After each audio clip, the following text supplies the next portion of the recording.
यह कहानी एक ऐसे इंसान की है जो कभी जिंदगी का चमकता सितारा था, लेकिन वक्त और हालात ने उसे ज़मीन पर गिरा दिया।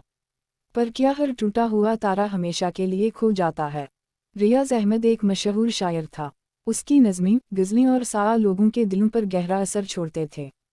मसयाओं में उसकी शायरी की धूम रहती थी, लेकिन फिर वक्त बदला, हालात बिगड़े, और वो जो कभी रोशनी का माका था, अंधेरे में खो गया।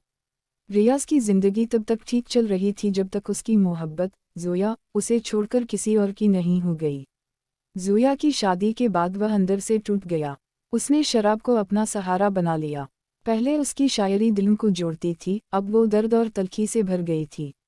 धीरे धीरे उसके मुशायरे बंद हो गए, लोग उसे भूलने लगे, और वो लाहौर की एक तंग गली के छोटे से मकान में रहने लगा। फिर एक दिन उसकी जिंदगी में एक नया मोड़ आया।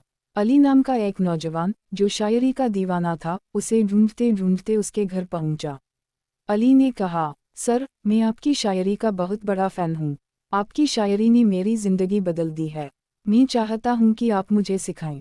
रियाज हैरान रह गया। सालों बाद किसी ने उसकी इज्जत की थी। पहले तो उसने मना कर दिया, मगर अली की सच्चाई और जज्बे ने उसे बदलने पर मजबूर कर दिया। उसने अली को शायरी सिखाना शुरू कर दी। धीरे धीरे वो खुद भी बदलने लगा। उसने शराब छोड़ दी, अपनी पुरानी डायरी ना कलम, और फिर से लिखने लगा। कुछ महीनों बाद अली ने रियाज के लिए एक मुशायरा आयोजित करवाया। वही लोग, जो उसे भूल चुके थे, फिर से उसकी गज़लें सुनने आए। उस दिन रियाज ने एक नई नज़्म सुनाई। जो टूटे वही जुड़ते हैं, जो बिखरे वही नाकाट हैं।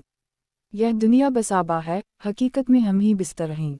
और इस तरह एक टूटा हुआ तारा फिर से चमक उठा। यह कहानी हमें सिखाती है कि इंसान कभी पूरी तरह से नहीं टूटता।